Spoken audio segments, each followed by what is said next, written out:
Chapter ini, kita dilihatkan semua petugas yang nobar konferensi pers, terdiam, terkejut, dan bertanya-tanya. Perihal inspektur baru MPD yang bernama Hibino Kunihiko itu adalah ayah dari Hibino Miduki. Sekaligus memulai judul chapter ini yaitu Unusual. Cover judul ini agak-agak fanservice ya. Kembali ke rooftop. Ikuo masih kebingungan untuk menjawab pertanyaan dari Hibino tentang tujuannya menjadi polisi. Untung saja, sebuah panggilan telepon memutuskan pertanyaan Hibino itu. Dan panggilan itu ternyata dari Ketua Mishima, yang diketahui sedang berada di kantor MPD untuk memberikan laporannya kepada pusat. Tetapi saat ini, Mishima sedang berada di luar kantor MPD untuk mencuci mata, tahulah maksudnya. Ketua Mishima bercerita bahwa Bu Tomiko mati-matian membela Divisi 2 sehingga mereka terhindar dari potensi hukuman yang bisa didapat. Tak hanya itu, Ketua Mishima memberikan info yang ternyata kabar ini diumumkan juga oleh Pak Hibino Kunihiko di press conference di TV. Mungkin kedepannya kita panggil Pak Kunihiko supaya nggak ketukar dengan Hibino Mizuki. Karena Ikuo tak menontonnya, Ketua Mishima memberitahunya bahwa mulai minggu depan, Ikuo akan dimutasi ke kantor pusat atau MPD. Ekspresi Ikuo pun menjadi membeku. Panel pun lalu berpindah di sebuah malam. Hibino Miduki mendapat telepon dari Pak Inspektur Kunihiko. Dan di sini resmi bahwa mereka berdua adalah ayah dan anak. Di sini terjadi pembicaraan terhadap info pemutasian tugas Ikuo ke MPD. Pak Kunihiko bilang bahwa ini akan menjadi hal yang terbaik baginya. Apalagi publik belakangan ini banyak memberikan kritik kepada kepolisian. Banyak kasus tidak terselesaikan, dan reputasi polisi menurun. Karena itu, mereka akan mempromosikan petugas yang benar-benar layak. Hibino sendiri tidak sependapat karena merasa jam terbang Ikuo terlalu dini untuk berada di MPD.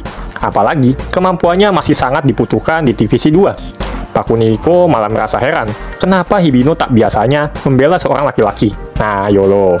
Tetapi, bukan cewek dong namanya kalau nggak bisa bersilat lidah kan? Hehehe. Pak Kunihiko mencoba meyakinkan Hibino bahwa Ikuo akan dipindahkan sementara dan akan segera kembali. Tapi, di balik itu, Pak Kunihiko ternyata mengungkapkan kerinduannya kepada Hibino karena sudah 3 tahun mereka tak berbicara panjang lebar seperti ini.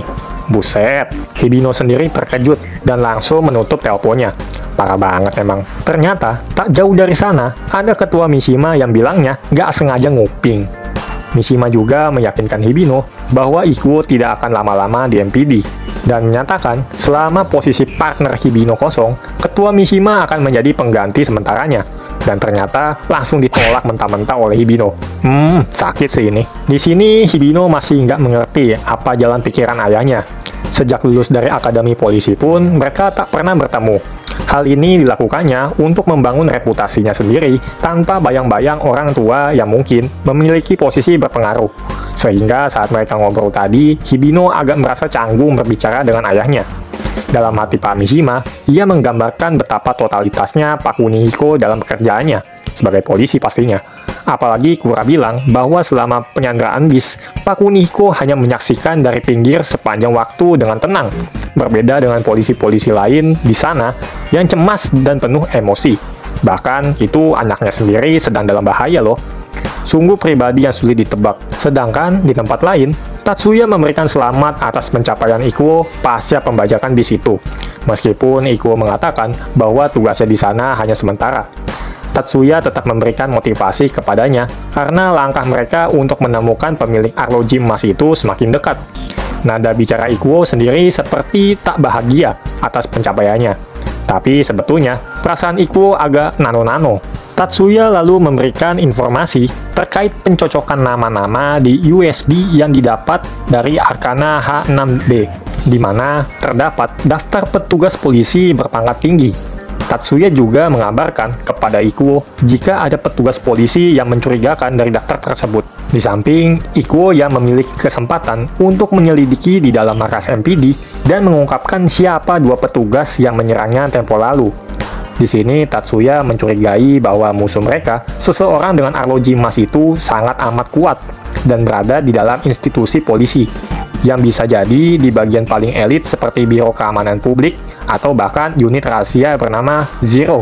Tak lupa juga, Tatsuya mewanti-wanti Ikuo untuk berhati-hati dalam setiap langkahnya. Panel berpindah ke kantor Divisi 2 Shinjuku saat Ikuo akan mengakhiri tugasnya di sana. ia masih saja dibully oleh Kandori.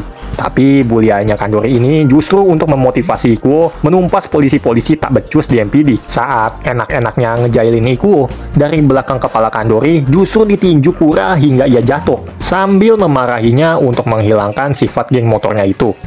Tak hanya Kura, ada ketua Mishima juga yang mengatakan bahwa perpisahan ini hanya sementara. Kura dan ketua Mishima meyakinkan Ikuo untuk terus melaju dan tak usah memikirkan lagi divisi 2. Meskipun bakal ada aja pekerjaan kecil yang menumpuk jika Ikuo tak ada. Di sela-sela itu, Ikuo menanyakan kemana keberadaan Hibino yang dianggap melupakan dirinya. Tapi dijawab oleh Mishima bahwa Hibino sekarang membantu tim forensik sejak pagi untuk menyisir lumpur di sungai demi mencari barang bukti sebuah kasus. Sejak Ikuo akan dimutasi ke MPD, Hibino tiba-tiba menjadi sangat bersemangat. Bahkan untuk sesuatu yang gak pernah Hibino mau sebelumnya, seperti menyisir tempat-tempat kotor seperti itu. Apalagi, ia belum pulih benar pasca tragedi pembajakan bis tempo lalu. Meskipun begitu, bukan berarti Hibino melupakannya. Ia malah justru mendukung langkah maju Ikuo dari belakang. Ikuo juga diwanti-wanti saat berada di markas MPD untuk menyapa orang yang merekomendasikannya, yaitu ayahnya Hibino Mizuki, yang menjabat sebagai kepala sementara kantor inspeksi di MPD, Komisaris Besar Hibino Kunihiko. Di tempat lain, Tatsuya merasa keheranan karena perusahaan Haijima Corporation terdaftar legal, tetapi tak punya aktivitas nyata. Lalu perusahaan itu mendapat dukungan dari para pensiunan polisi. Dan dukungan itu semua adalah pejabat tinggi pangkat senior komisaris besar ke atas. Tatsuya berkesimpulan bahwa itulah alasan perusahaan Haijima ini berdiri.